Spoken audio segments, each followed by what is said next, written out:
All right, guys, let's do it. So, like I said in the beginning, if you haven't poured yourself some wine, do so now.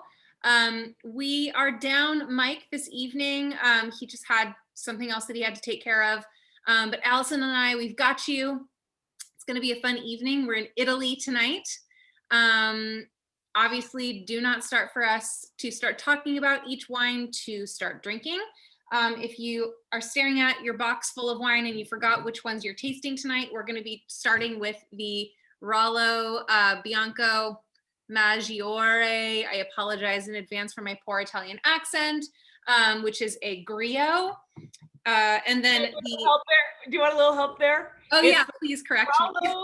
Rallo, Plana Leggiadro il Bianco Maggiore Grillo. Yes. And then the Santones, you say that one. Santonze. Yeah, love it. Santonze Cerasuolo di Vittoria Clasico. So beautiful, Allison. So I try so hard. I'm very out of shape on my Italian. All right, I think there's probably more of a chance of some of us hitting Italy as opposed to Greece like last time. So by a show of hands, who has been to Italy? All right, most of us. I have not. I am dreaming of Italy right now. Who has been to Italy has been to Sicily? No one. All right, well, we're here tonight. We're going to tell you all about it. It tastes great already. I've already had a couple glasses of wine because I just got back from Mammoth and it was a long road trip back. And yeah, so before we really dive in, I want to give you some information on some of my little fun facts on Sicily. But before I do that, let's do our tradition. Everyone get yourself a glass of wine. We're going to say cheers in Italian, which is a lot easier than in Greek. So it's salute, right? Salute. Well, yes, but actually what Italians will really say is cin cin. Ah, cin cin. Cin cin. Happy Friday, everyone. All right, so some quick fun facts on Sicily. Sicily is a region of Italy, and it's the biggest island in the Mediterranean Sea. It has its own language and has 5 million inhabitants. I'm going to bring up a map of Italy and Sicily when Allison's chatting, so you'll be able to get a little bit more of a perspective there. There are more than 10 different known volcanoes in Sicily. The first mafia was the Sicilian Mafia, which started in the 19th century. They're called the Cosa Nostra, and I believe they're still active today. Yeah. And then, Allison is really into. I'm obsessed with the mafia. So yeah, we can pick her brain on mafia facts later. I should say mafia TV shows. It led me into reading articles. That's my obsession with them. Allison and I were chatting. This was like months ago, but I don't know how we got on. Maybe you were like watching a show, but on the Sicilian Mafia. And I was just sitting there for like a half an hour as Allison was like telling me all the things. So we can talk about that later. And as a callback to last week's Grecian tasting, one of the great Sicilian history facts is actually about Greek history. In ancient times, the island was home to the Greek civilization, including one of the most impressive sites, which is called the Valley of the Temples. And in total, there are 9 Greek archaeological sites on the island of Sicily. So lots of tie-in from last week's tasting to tonight. And then finally, to bring it home with the wine fact, Sicily is the 4th largest wine producer in Italy. So with that, I will let Allison, because it's just Allison and I tonight, Allison's going to be talking about the country. Well, I guess she's going to zoom in from Italy, then Sicily, and then talk about the grapes that we're going to be tasting tonight. And I will be giving you information on the winery and then the actual wines that we're drinking, as well as the tasting notes and food pairings. So with that, Allison, take it away. I'm doing what I normally do, so nothing new there. So I'm going to talk about Sicily, about the grapes, and about some of the regions producing these grapes, the DOCs, which we'll talk about in a few minutes. But reiterating a little bit of what Gina said, Italy has more than 450 islands.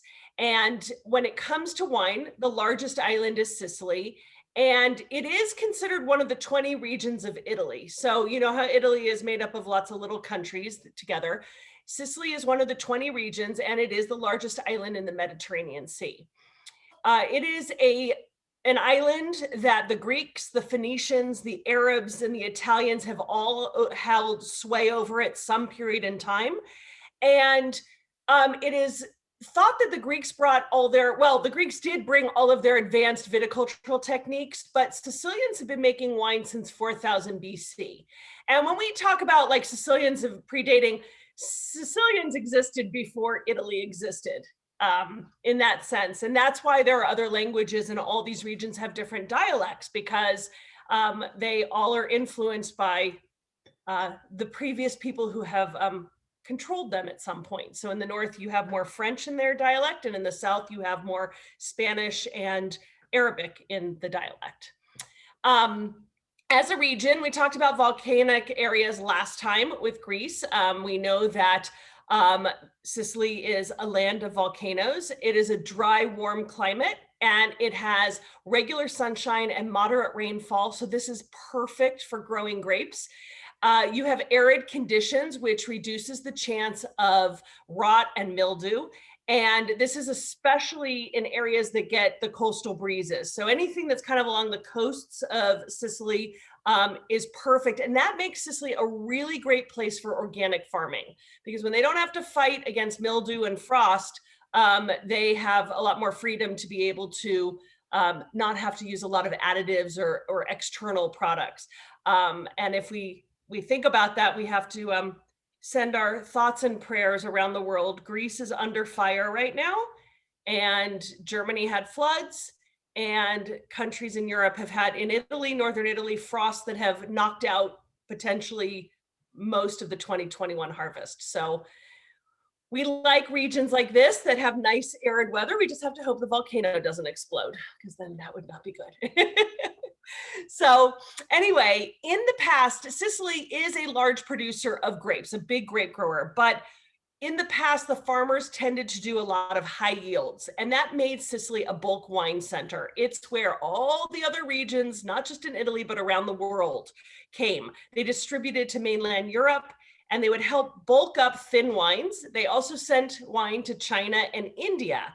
And the Chinese and the Indians imported the concentrated Sicilian must, which is the seeds and the stems and the leftover after you've pressed the juice out, to sweeten their food. So Sicily had a very bulk mentality for many years. But there is one region that really put Sicily on the map. Does anyone know what region of fame is in Sicily? No? Marsala. You've all had Marsala chicken at some point in your lives, I'm sure. So Marsala put Sicily on the map, and you have wine traditions in each of the island's regions that have remained strong. And it was in about the 19... I have a bottle of it on the counter in the kitchen right now. Yeah. Of course you do. We're going to talk a little bit about Marsala, even though we don't have a wine from the Marsala region. They're not all sweet wines, but that is what put it on the map, what you cooked with. The stuff you can't kill, which when we get to Madeira, we're really going to talk about wine you cannot kill, no matter what you do. So anyway, what happened in the 1980s, there was a real resurgence in interest that brought about improvement in viticulture and winemaking. And today, some of the most exciting wines in Italy are coming out of Sicily.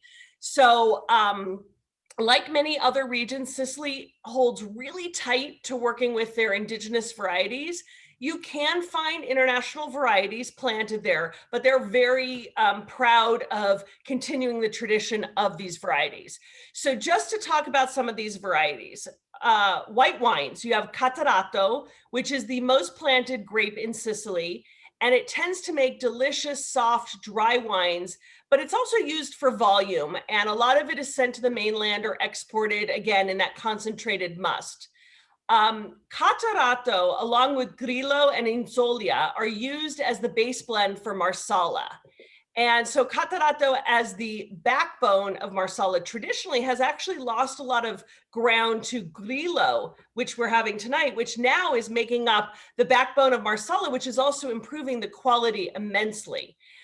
And on Mount Etna, which is the largest volcano or the most famous volcano, Caricante is the primary variety behind the white wines that are sometimes called Etna Bianco.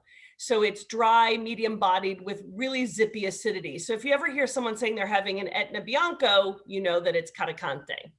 As for red wines, there are 3 key grape varieties. One of them is Nero De Evola, which I'm sure you've heard of. Nero De Evola is the most widely planted grape and the most celebrated grape. And it is, I mean, that's what Sicily has sort of hung their hat on.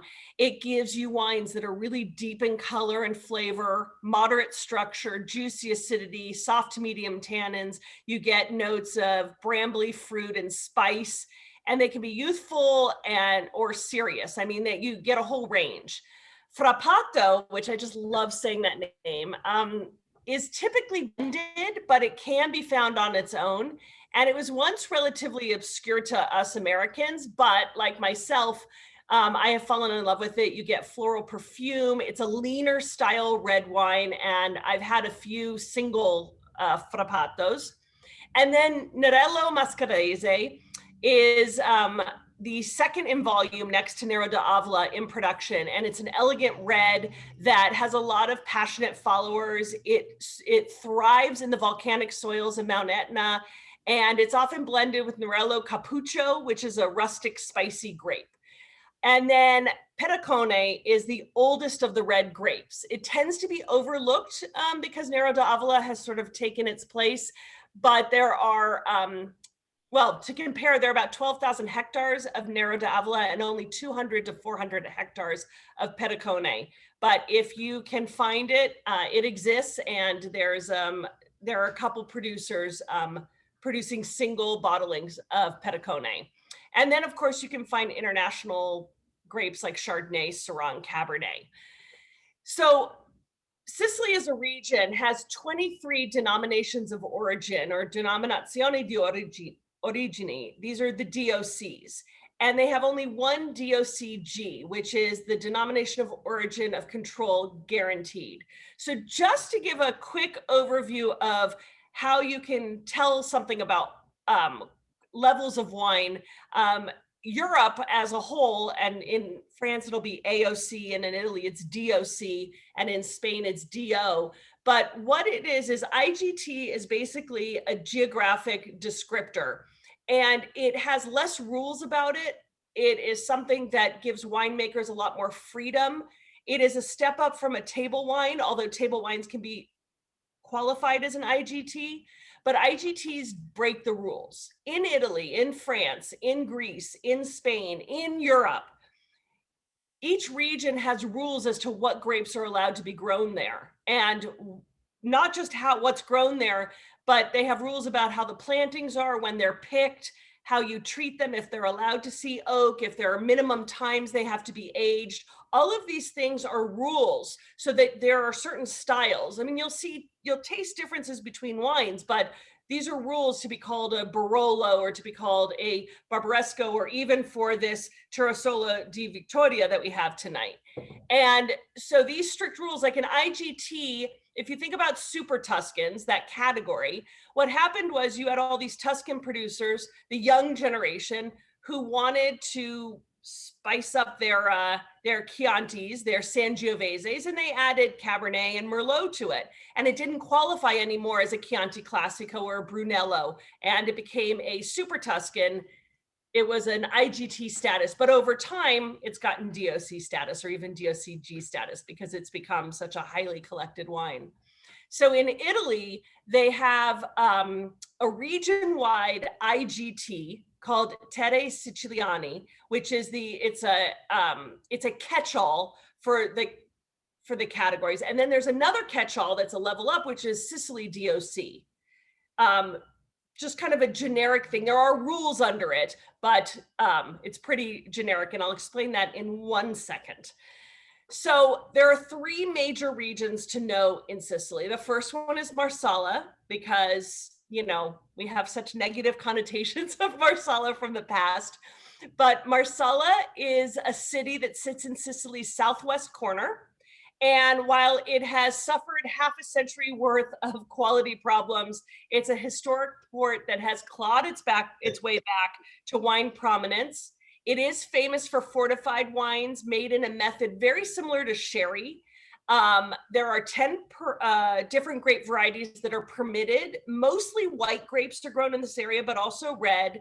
Marsala, as a fortified wine, makes great cooking wine because it adds a nutty richness to the sauce, but not all Marsalas are overly sweet. And you can have different levels from secco, dry, to dolce, sweet, but then they also do make still wines. So something to look for on a label, but you can find some lovely still wines. You have Etna DOC, which refers to the snow-capped smoking behemoth in the northeast of the island. I think Gina is moving her arrow around there. And more than any area of Sicily, these are the wines that have gotten all the attention of the writers and the sommeliers and the people that are obsessed with Italian and Sicilian wine. The climate is different here than other places because it's almost alpine. That gets a lot of sunlight, and it gets twice the rainfall of any of the other regions. And so the mountain's unique wines earned DOC recognition in 1968, and they're right now attempting to achieve DOCG status. And then the third most important region to know is Sicilia Doc. And this is a broad island-wide appellation. It was launched in 2011 by a consortium of wine producers who wanted to promote the IGT wines to another level, increase the quality and the perception of quality. And so there are a lot of wineries that participated in this appellation, and they agreed to work in tandem to promote Sicily's native grapes. So you can have Sicily DOC, Grillo, Nero De Evola, Frappato, Catarato, Inzolia, Grecanico, and Pericone, all grapes. But they do allow Chardonnay and Cabernet to be part of that DOC. So tonight, our white wine is a Sicily DOC. It is made from Grillo, a grape that tends to make a very lean, mean, dry white wine. In addition to being the main grape now of Marsala. It's generally, and we'll see if tonight's wine is like that, but it is generally a medium-bodied dry white wine with piercing acidity. It can have floral and herby aromas. It can have vivid flavors. Some people liken it to Sauvignon Blanc, but it really is a charming wine that tends to match really well with Sicily's seafood and, well, their seafood-focused cuisine. So Gina, why don't you tell us about the producer, and let's see if this Grillo lives up to its generic description. Yeah, so real quick, while I still have this map up, just so you guys get an idea of where this is from, because the Sicilia wine region that Allison was just talking about is kind of like, it's Sicily wide, but we are really focusing right here in this Alcamo region. Canteen Rallo, which is the winery that we're drinking for the white, also owns vineyards in Palermo, Marsala, and then of course Alcamo. But because they have, you know, grapes growing in these three different regions, it makes sense for on the bottle, if you see right here, it has that Sicilia designation. And then also just as like a little teaser, I'm gonna ask Allison to go over this too, but just take note on the red, what is on your label right here. So we'll which I'm gonna talk about that when we talk about the red wine. Yeah. Okay, cool. So I'm gonna stop sharing this map here. I love that map. I want like a printout of that map. If anyone's ever been in my living room, I have maps all over the place. But anyways, so the 2015, and I say again, 2015 Canteen Rallo Griot from Sicily, Italy, was founded in Marsala on the westernmost promontory of Sicily, and is a successful integration between nature, technology, and tradition. So they are relatively new, but they were founded a very long time ago. So of course it's transitioned from a couple of different families. Don Diego Rallo founded the company in 1860, and the Vesco family took over operations in 1996. So that's who's currently maintaining the vineyards and the winery. Today, Canteen Rallo has about 50 hectares of vineyards, all of which are in the DOC zone of Alcamo, that little green area on the map that I was showing you. And the winemakers are Gaspare La Vela and Fabrizio Vela, and they produce mostly wine made from the estate's grapes. This is 100% Griot, and it was manually harvested near the end of September. That's normally when they harvest their whites. And it was fermented in stainless steel tanks for 8 days and then aged in stainless steel tanks for 6 months. If you haven't heard of Griot before, I know that Allison just went over a lot of information on that, but I thought it was really cool to note. It's kind of non-existent here in the States. Italy grows 99% of the Grillo. Grillo or Griot? Grillo sounds wrong. Grillo. Grillo. Grillo. Italy grows 99% of the Grillo found in the world, and America produces far less than 1% of the remaining amount. So if you find an American-made Grillo, that's pretty cool, in which case, please tell me, because I'd like to taste it. But the Grillo that we're having tonight, Allison, it's my cat Pino, she said that it's very similar to a Sauvignon Blanc. I totally agree. Although what I think is really cool about this, and if you have this wine and then like a white piece of paper next to you, you can really see the true color of it.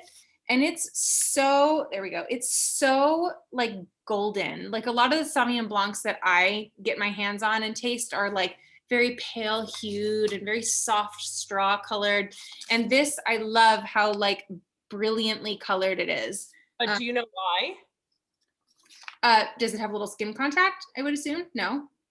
Is it actually an orange grape? No. Go ahead. The first thing you said, it's a 2015. Oh, yes, of course. So it's, yes. There's a point to why I made such an emphasis on that. I was like, is there a secret thing? Yeah, no, it's a 2015. So you guys, it's 2021. If you haven't realized, this is a 6-year-old white wine. And if you have been tasting it, it's so fresh. I'm really, really impressed with how delightful and lovely this 2015 is. It's rare to come across a white wine that's 6 years old that tastes like it was just, made last year. So because of that, because of its age, you still do get a little bit of like a hardiness to it. I get a little bit of like mature orchard fruit. So not necessarily like freshly picked peaches, but maybe a peach that's been sitting on your counter. It's not rotten by any means. It just has a little bit more of like a sugariness to it, but of course, very high, brilliant acidity. I do also get some botanical herbs and definitely some wildflowers.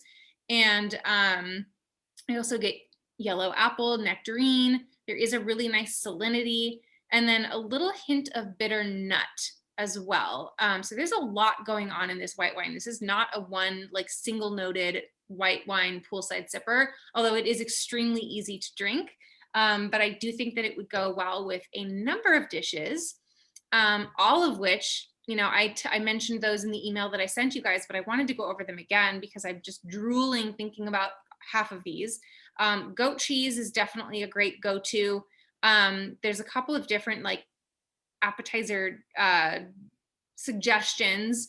A mint crostini with peaches and honey, cantaloupe wrapped in prosciutto, citrus glazed sea bass, grilled peach and chicken salad, grilled lemon chicken, a pesto sauce pasta, and then an octopus salad. I've never made octopus myself, but I did include a recipe because it's so good. And if you guys can successfully make an octopus salad that doesn't feel like you're eating a tire, then I'm coming over to your house to eat it. Yeah, so that is this fantastically well-aged white wine. Well, it proves not only can you age white wines, not all white wines. I mean, don't assume, as I have accidentally done, that your 10-year-old Sauvignon Blancs are always going to be great. Not all wines make it that long. But just because you end up finding a wine in your refrigerator or in your closet or wherever you hide your wines, and you suddenly pull out a wine and go, oh my God, it's 5 or 8 years old, and this is a wine you're supposed to drink in 2 or 3 years old. Open it and see. It might have oxidized. It might have gone over the top and have lost its acidity or any fruit aromas, but you might end up with a beautiful wine. And I think to what Gina was saying, this has so much body and texture, but not a lot of weight. I mean, it has weight, but it's not heavy. And the acidity is just still so fresh. That it is perfect to, you know, have with all the food you were mentioning. I think some of the dishes you talked about, like goat cheese, the chalkiness would kind of contrast with the body of the wine. And then you have like the lemon and the fish, which would kind of meld together. It's a really interesting list of food things, some contrasting and some marrying, blending quite well. Yeah. And that's why I always include recipes and I always include, you know, lots of different options, but I feel like this one was slightly more specific. And that's just, I mean, just not only the research, but I did actually open up this bottle when I was writing this email, and my palate was just going crazy. And I was just like, I kept seeing all these different suggestions. And I think that this wine is super diverse. I think that there's a lot that you can pair with it, you know, as you can see in this tasting suggestion list. But yeah, and then of course, you know, we're on an island, so lots and lots and lots of different seafood dishes. I included a couple, but there's just so many options that you really have. So yeah, please enjoy this. I hope you guys are pairing with something tonight. Yeah, it's funny you say that because I just received a sample of a 2019 Grillo yesterday. Ooh, I'd like to know how the 2019 is compared to the 2015. I'll have to taste, and maybe after we're doing red, I'll Corvin a little and we'll compare colors. So you ready for red wine? Let's do it. Okay, so our red wine tonight comes from the Cerasuola di Vittoria Dscg.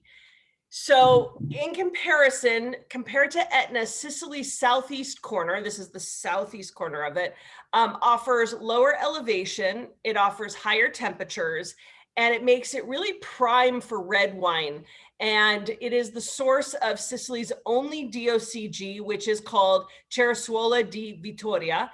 Now, Dscg, as we were talking before, I said there's IGT, and then the next level is DOC. Dscg, the G is guaranteed. So it's Denominazione di Origine Controllato Garantita. And so it takes it to the next level of strictness. And I was looking around at like some of the wines. I was trying to see if I had other European wines. I have a lot of domestic around. But yeah, here. If you see, this is a Guerrero wine from Northern Italy, but it has the same band on it that it has, which is a DOC wine. So DOCG wines will always have this kind of band around the neck to remind you that you really are at the top level. But what that means is it's not a marketing thing in the least. I mean, it does garner a higher price, but it really is about the rules involved in making that wine. It can have lower yields. They can have more aging time in barrel or in bottle. A lot of those things are what goes in line with a DOCG. So being the only one so far, although Etna's working very hard to achieve a few themselves, Cerasuola di Vittoria is a red blend that earned DOCG status in 2005. And part of the rules are it must be 50 to 70% Nero De Evola. So by law, this has to have 50 to 70% as the base, and then it is allowed to be filled by Frappato. So the only two grapes allowed in this are those two grapes, which I had mentioned before. You are 50 to 70%, and you can do 50-50, you can do 70-30, you can do 63-28. You can do any combo you want as long as you meet your minimums. And the Nero De Evola tends to bring the color and structure and depth to the final blend, while the Frappato adds beautiful aromatics and this freshness to it. And in this category, you will have two categories known as Rosso and Clasico. This is, I believe, just a Rosso. No, this is a Clasico.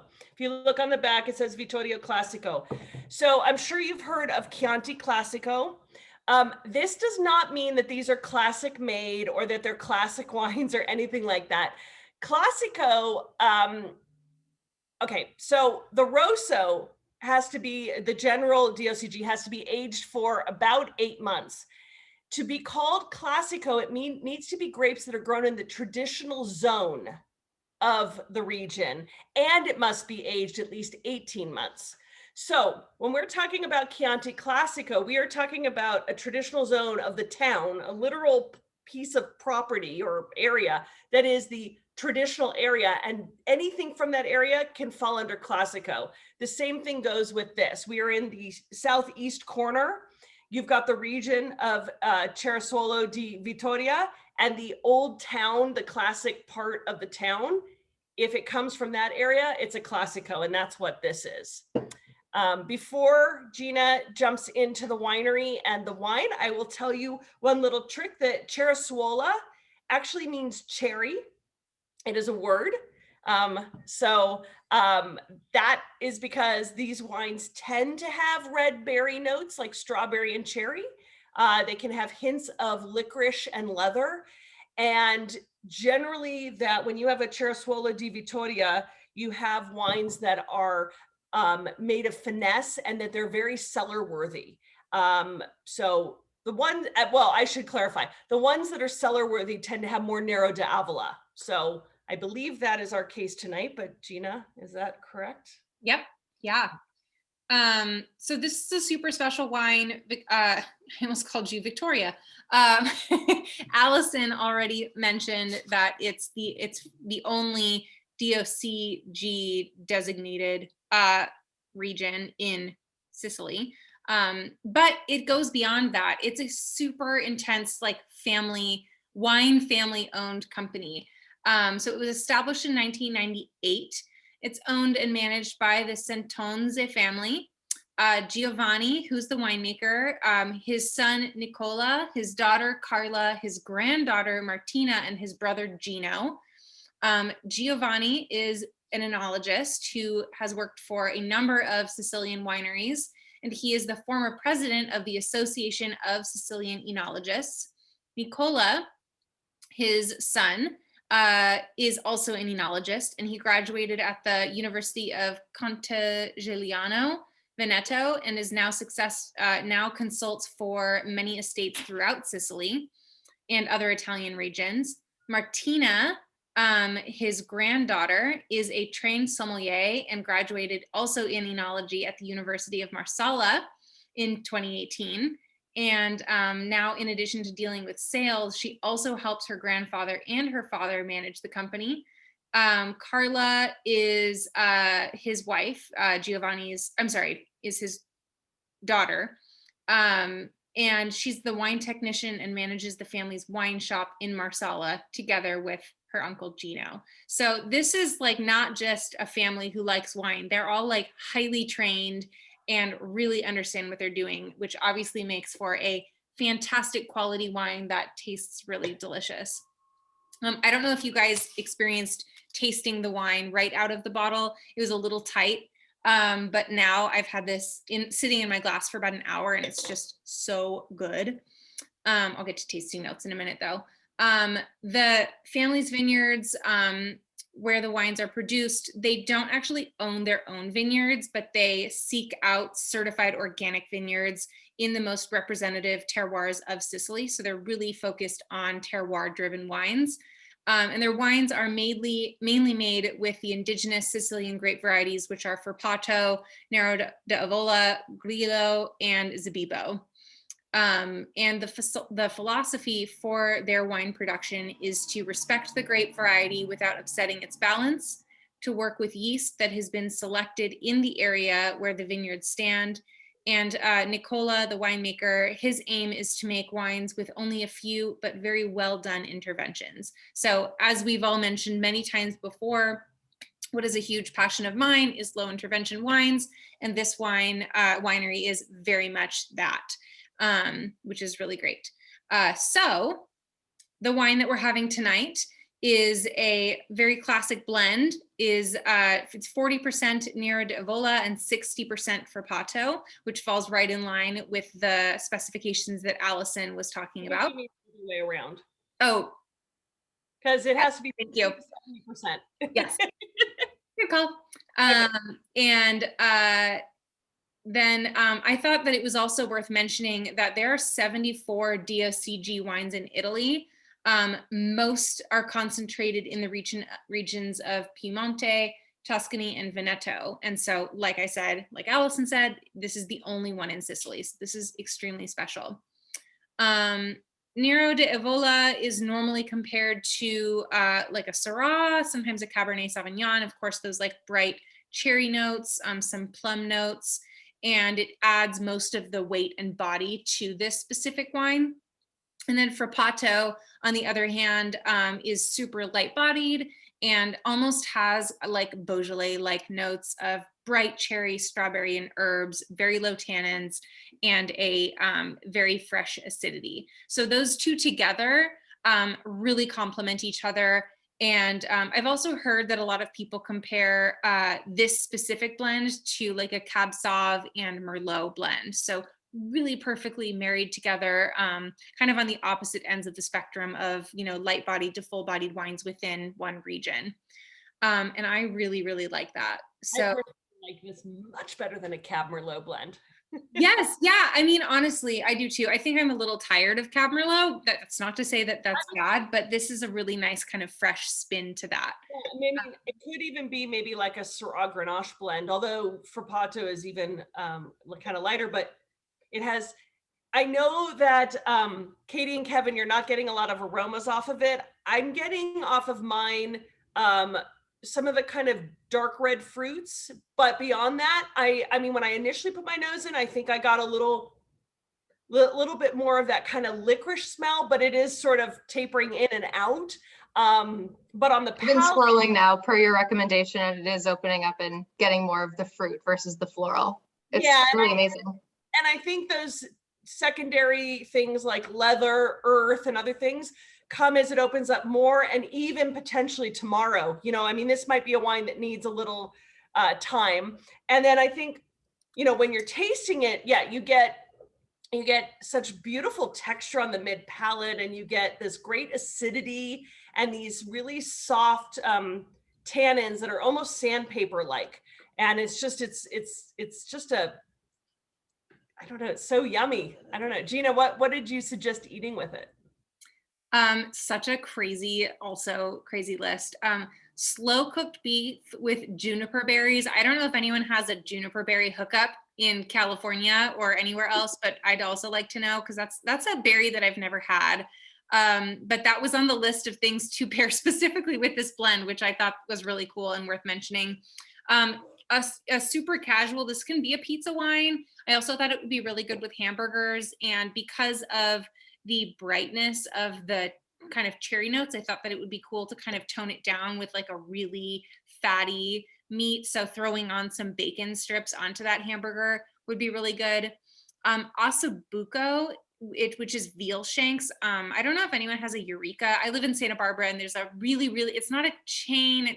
Well, maybe it is like a really small chain. There's a couple of Eureka burgers throughout California. So if you live close to one, they have an ossobuco riblet on their menu. So that's a little spicier, but if you can, I also included a recipe to make your own veal shanks, which is ossobuco. So that's really good. Really heavy, kind of fatty red meat dishes. Rich meat stews like oxtail soup. I also included a recipe for that. And then anything roasted or grilled barbecue. You can do chicken. Of course, you know, I think more spicy, more flavorful chicken as opposed to like a lightly roasted chicken, which might taste better with the white. But you know, you've got a nice big hefty red in front of you, so it can withstand some extra seasoning.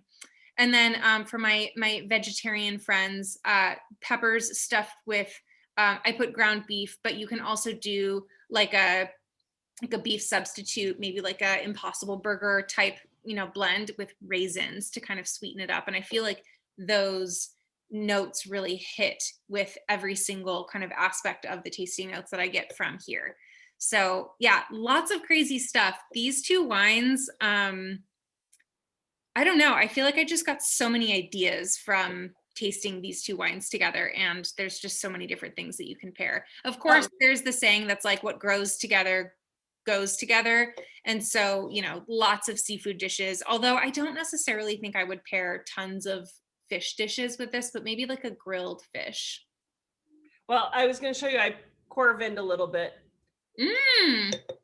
What a difference. That's what 5 years does to a white wine. That's amazing. So this is almost like pale translucent, and then this is like a yellow color. So that's age. Going back to Assyrtiko, which we had last time, that's what amazes me. The same thing. Assyrtiko not only changes color, but picks up nutty and oxidized notes, which is usually associated with these darker colors in a white wine. So it's great that we don't have that in this wine, but it's also fascinating when it comes out of a wine that's been only in stainless steel. Yeah, and I was gonna make that note because you do get this like golden bright hue from a lot of oak aged wines, even if it's a neutral oak. Sorry, my lighting's getting real funky in here. But the fact that this is all stainless steel, both aged and fermented, is really amazing. So you can really get a lot of the grape characteristics from just the coloring. Totally. So good. What do you guys think of the wines?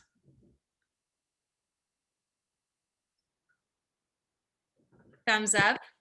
Who preferred, by a show of hands, who preferred the white?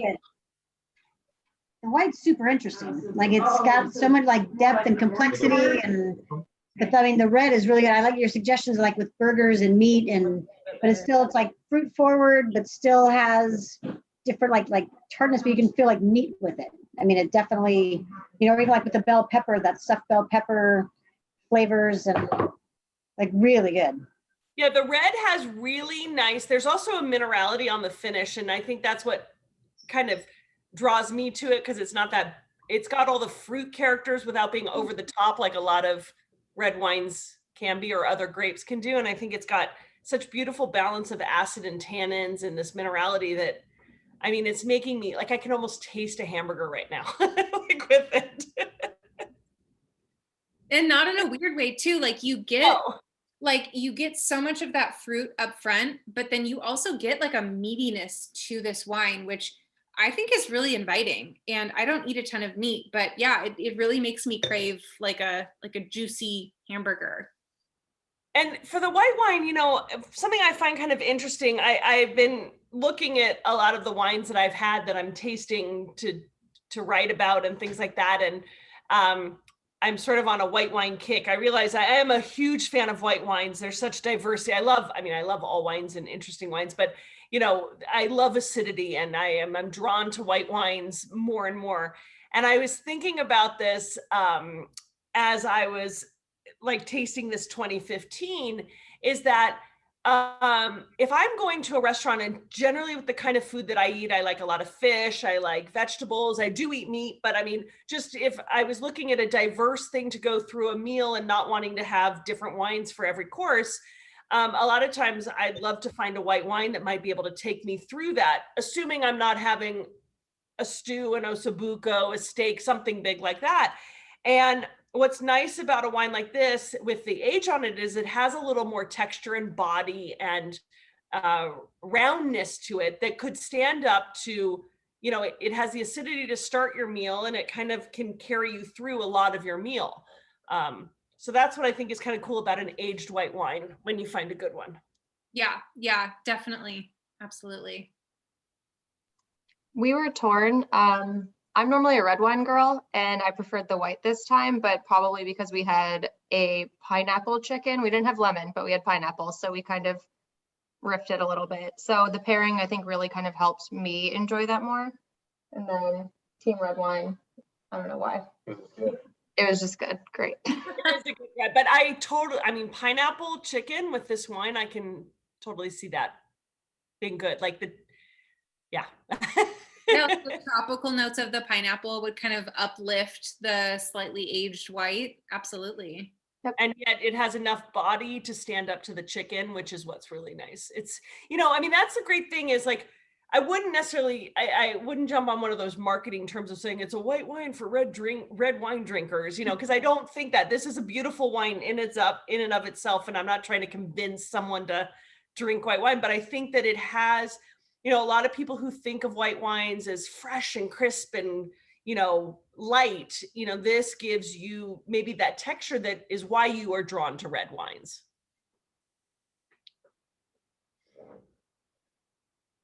You're all so silent tonight. Give me some travel Italy stories. Who has a fun Italian travel story? I have so many. Not from you, Allison. Eddie and I went together when we were like 18 with the marching band from college. And it was like as much chaos as you would expect from 200 college kids in Italy for a week. Who was like stoked about the non-drinking age or the lower drinking age? All of us. We definitely because we started in Venice and we found like some place down a back alley that had like, they would fill like 2-liter water bottles with wine out of like a keg. And we thought this was brilliant. It cost like 2 or 3 euros. And so everybody bought like 6 bottles and just carried them where we went. It was Until you realize that all wine in Italy is like 2 euros. Yeah. Mm-hmm. Good stuff. We didn't drink water for 7 days. It was just wine. It was terrible. Back in when you like didn't have hangovers? Yeah, I think we just started again early enough in the morning that, but they did try to take us to Tuscany to do like a real wine tasting in a vineyard and like teach us how to taste wine, which again worked for like 10 minutes and then it was just out of control again. Yeah, if you're drinking really good wine, the hangover factor is less of an issue. If you drink a lot of it, you still have a problem. But when you're drinking really good wines like this that don't have residual sugar, that aren't like, there's nothing in this to give you that hangover. Now you drink a bottle by yourself, that's alcohol. That's a different thing. But, that's the great thing about drinking. You spend a little more money on good wine and you can enjoy it without paying the price the next day. Once your body acclimates to having a couple bottles, right, Jerry? Call out. She's with friends. She's not drinking them all on her own. Jerry and I have known each other a very long time. And when we first met, she would get drunk on 1 glass of wine. Nice.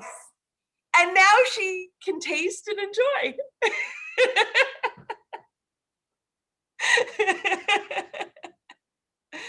So I love it.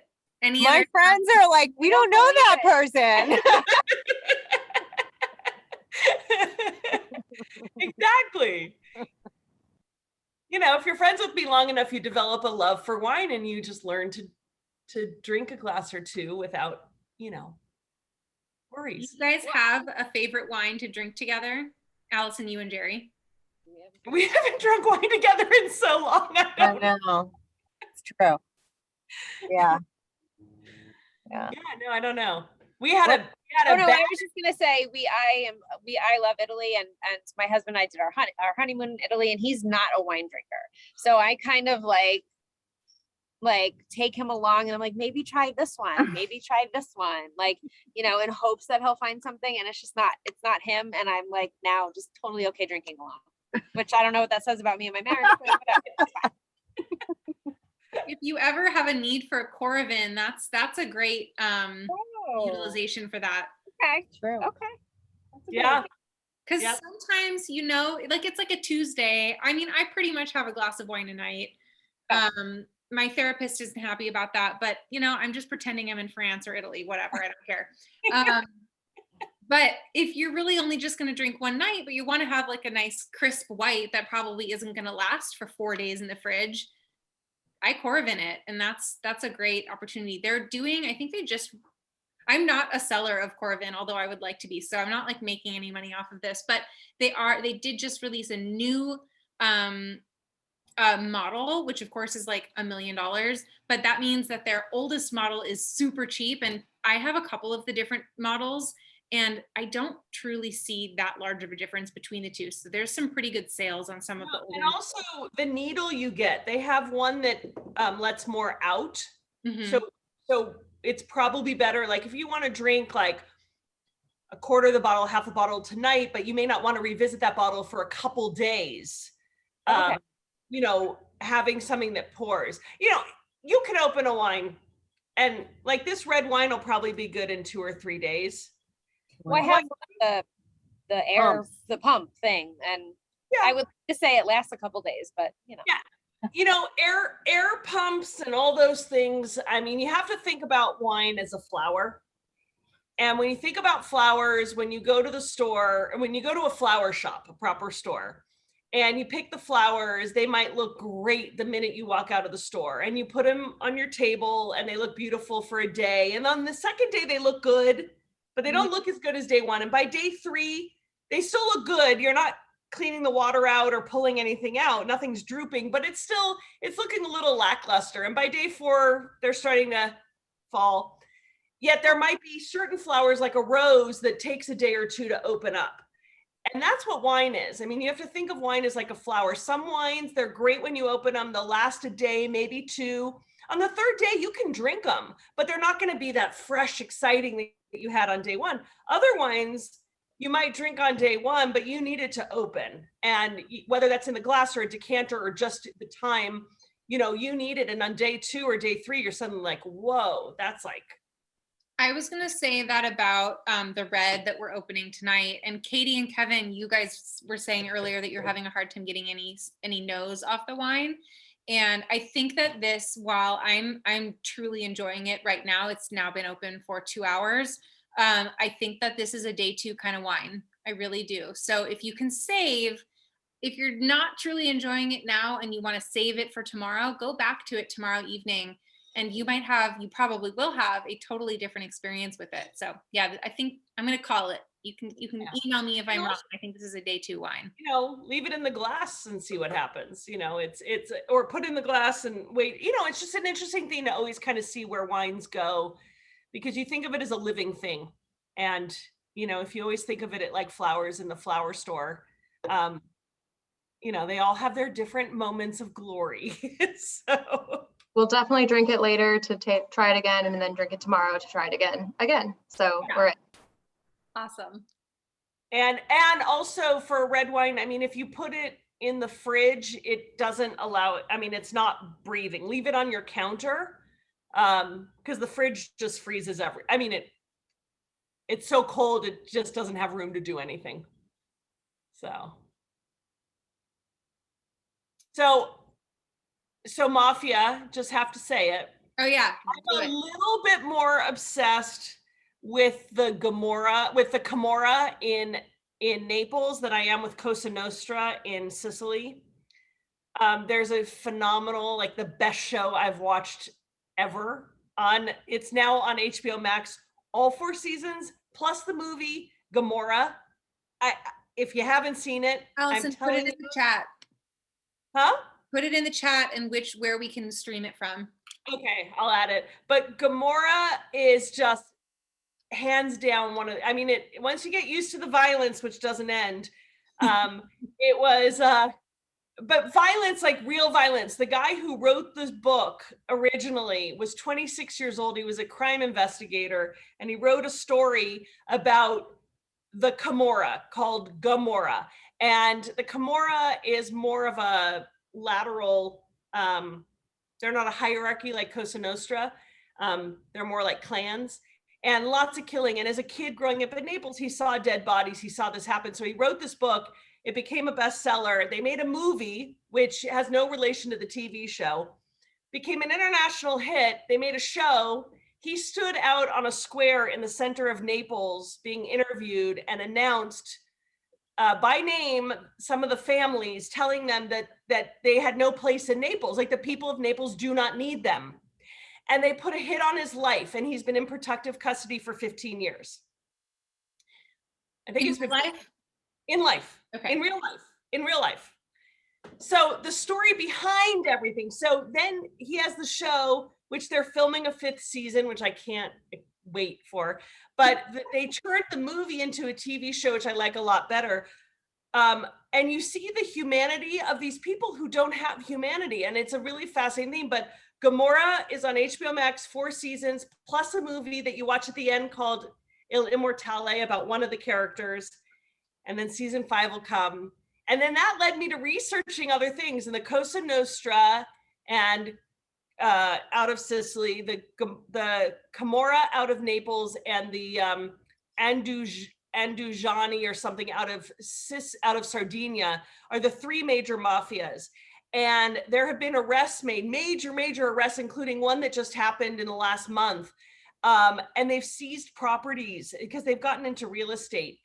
There is mafia money in the World Trade Center. There is mafia money in America everywhere. And so they've been seizing it, which is utterly fascinating to me, just to learn all this, because it seems like something we see in the movies. But the worst thing about it is that COVID has brought them back to life in a way, because they started manipulate, people were hungry and they needed work, and they were able to use their skills to sort of make their way back. So, well, that also ties back to like the beginning. I was reading up on the mafia a little bit before this tasting, and maybe not all mafias today, but this one in particular started out as like the police enforcement in that area was like 0 to none. And the mafia started out as like a family who wanted to work hard to protect their community. And of course, then it turned into, okay, well, you can pay me off to protect you a little bit more. And then it just, spiraled into like racketeering and stuff like that. But, the origins of these different mafia families are relatively kind, which makes sense that they've kind of sort of come back during, these hard times of COVID. Yeah, it's really sad. There's another great show that's not really about the mafia, but I don't know if anyone's read the books, My Brilliant Friend. It's a great series. I haven't read the books because I watched the show before I read the books, but it's been raved about, and it's a beautiful story about friendship of 2 women in Naples growing up at post-World War II and dealing with issues, including the mafia, but a great show. But and then there's another show called Subura, which is about the mafia in Rome. And their ties with the Vatican, which is pretty based on a true story, based on a story written by crime investigators. They're really infiltrated in the world. And the Cosa Nostra is the famous one that we owe. The stems of mafia we have in New York, The Godfather and all those, are tied back to Cosa Nostra in Sicily. So that's the one that we always know in the US. So. I have a fun mafia fun fact that ties back to Santa Barbara wine. I know that I don't know the details, so I can't go super far into it, but I do know that Sanford, I'm going to look up really quickly. It's their distributor, their owner now, Terlato. Yes, so the Terlato family has mafia ties. So Sanford, if you come of Sanford and Benedict, they were Michael Benedict and Richard Sanford were 2 of like the pioneers of wine, like high quality wine in Santa Barbara, focused specifically on Pinot Noir and Chardonnay. And they, started their own winery, got into like a massive argument, decided to break up as business partners. Now, Michael Benedict is, he's his own winemaker for much smaller brands, although he's like completely famous. But then Richard Sanford continued on with the Sanford Wine Company brand, which then got purchased by the Terlato family. And they have mafia ties. Where are they based out of? They're based out of Chicago. Mm-hmm. I went on a date, I think, with someone once in the mafia. Tell that story. I was in Chicago doing a wine event for Wines of Veneto, and it was I never get asked out at my events. It's not a common thing, but I was at doing a lunch for Wines of Veneto, and I was sitting at a table of it was all Italian, all the Italian Americans were there. And I was sitting next to this older guy who everyone was calling their uncle, kind of like a godfather. I mean, it was weird. I was like, are you all related? Like, I couldn't figure it out. But there was this one guy, I mean, this is years ago. There was this one guy who was very good looking, very handsome. And we were flirting. And then he asked me out to dinner. And I was in town for like one more night. And I said, well, I'm free. It was that night or the next night. And he came and picked me up at my hotel. You have to understand that this has to be about, okay, I just celebrated 10 years of my business, and this was at the beginning of so 10 years ago. And so I think I was just 40 years old, and I dated a lot of guys. I had never dated a man. He showed up in a suit with cufflinks. I have never in my life dated someone who shows up in like a proper suit and cufflinks. And he picks me up at my hotel, and we go to this lovely restaurant on Michigan Avenue. He asked me what I want and then orders for me, but didn't order for me. I mean, he asked me what I want, and we're talking, and his family is in the restaurant business. His family's in the construction business. His family is friends with the Turlato family. And as we're sitting there, I just said, are you in the mafia? And as soon as it came out of my mouth, I was like, oh, I mean, I didn't mean that, never mind. And he never answered me. If he told you, he'd have to kill you. Right. But I mean, if you're like 40 years old, you're in construction, you're in the restaurant business, and you wear cufflinks and you're Italian American, I'm sorry to stereotype, but I stereotyped. Oh my God. Katie says waste management. I love that. That's amazing. So we do a side series on Allison's dating life, and you can. That's pretty much it. We'll have a theme of the different countries of wines that Allison has dated men in. I can only tell you another time about the guy who wanted to put me in a focus group in the end to see if he knew. I love it. It's why I stopped dating. I just can't take it. Oh yeah, Christine's grandma's from Naples, so she's like full Italian, and we try to get some of the stories out of her, but you know, it's like it's super. Yeah, they all knew like the mafia, and literally, it's like watching that series. My best friend watched that, and Christine's uncle, obviously her grandma's son.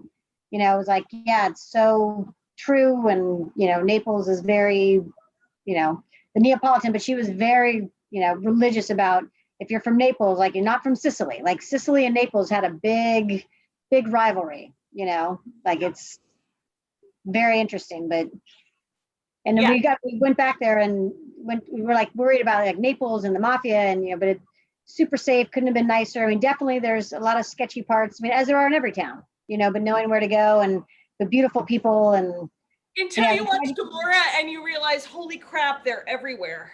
Yeah. But yeah, here we try to get more stories out of her grandma, and certain things she's like, I'm not going to talk about it, like with Mussolini and the war and where you wouldn't go and how boys were, and yeah. You guys should watch My Brilliant Friend and then ask her. That's gonna be, My Brilliant Friend was, yep. Because it's really about two young girls growing up in Naples. It's a beautiful story how they come from nothing, but they're both the smartest kids in the class. And it's really about one family listening to the teacher and letting their daughter continue her education, and one family saying no, and where their lives went and how their relationship continued while their lives went in other directions. But all the things going on is probably one of the other greatest shows I watched in my COVID lockdown. My Brilliant Friend and Gomorrah were the best too. Yeah, and the setting, and her uncle, her grandma's brother, her great uncle, I mean, was totally that suave Italian, businessman. And they came here and moved out to, ended up landing in Lakewood of all places. And he opened up an Italian restaurant, and like, he's totally in the import export business. Like he's got to have, the connections that he had, and nowhere near mafia, but just that smooth, that Italian classic, it was great. Like the heritage of all that, is incredible. Yeah. Does anyone watch oh my God, the show, it was a movie, Fargo. Oh, I've heard such good things about that. The whole reason I got into Gomorrah was Fargo this last season was with Chris Rock and oh my God, I'm blanking on his name. Short, funny, I think he's a relative of Francis Ford Coppola, the actor. I can picture him. Pesci? Huh? Pesci? No, young guy, younger. Schwartzman. Schwartz. Oh, Jason Schwartzman? Jason Schwartzman. Schwartz. Yeah. His nephew. Christine said that's his nephew. She's into movies in Italian, so it's his nephew. You're right. So the Chris Rock and Jason Schwartzman star in it, where they're like the Chicago Mafia of the 1950s, where it's the black. Well, it talks about the Jewish Mafia to the Black Mafia to the Polish Mafia to the Irish Mafia to the Sicilian Mafia, the Cosa Nostra. And the guy who plays Jason Schwartzman's brother is this Italian actor who stars in Gomorrah. And I was like, who is this guy? And I Googled him, read it, and ended up watching Gomorrah and being utterly hooked because he's like, Salvatore Esposito is like the next thing. But anyway, so it was all because of Fargo that I got into my Italian mafia thing. So I will include links to all of these shows in my follow-up email that you guys will get on Monday as well. So we can all have a movie corner in our next tasting, which, by the way, before we all hop off, our next tasting is on August 20th, of course, 2 weeks from now. It's going to be the Canary Islands, which is, I don't know if you've peeked your bottles already, but the really cool pour top on the white wine. There is a special significance to that. We will chat about that in the next tasting. And if anyone wanted more of the wines that we're drinking tonight, I'm literally sold out already of the white wine, but if I get 6 or more inquiries for this, I will purchase more. So if you loved it and you're okay with waiting like a couple of weeks to receive it, please email me and I will order more. And we have just a couple bottles left of the red. So let me know. I definitely. Oh, also, I was curious what exactly the label of the Grillo said, because I could pick out words, but I couldn't put the phrase. So this is just an Italian to English translation. It couldn't figure out one word, but it says glides reading the greater white among the brackish heat majestically. I don't know. It doesn't know Pogfia on the white chessboard. So I still haven't quite figured out what they're trying to say. Context. Yeah, it was like, or plain reading of the big white, while among the grand something of the white chessboard. I don't know. So I think it has a reference to the soil and maybe Mount Etna or something. Yeah. Interesting, because like the picture I didn't realize before, like it's a windmill, right? Like the little tiny.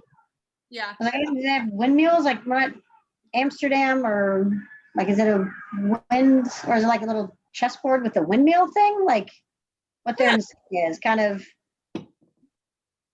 interesting. Yeah. And then this little like bird dude. Little flying crane. We'll have to email the winemaker. Yeah, for sure. Story of your label. Yeah. Explain yourself. All right, you guys, it is 7:15. We will release you to your lovely Friday evening.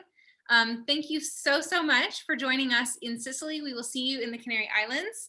And have a wonderful evening, guys. Have a good weekend. Thank you so much. Bye, everyone. Bye. Bye.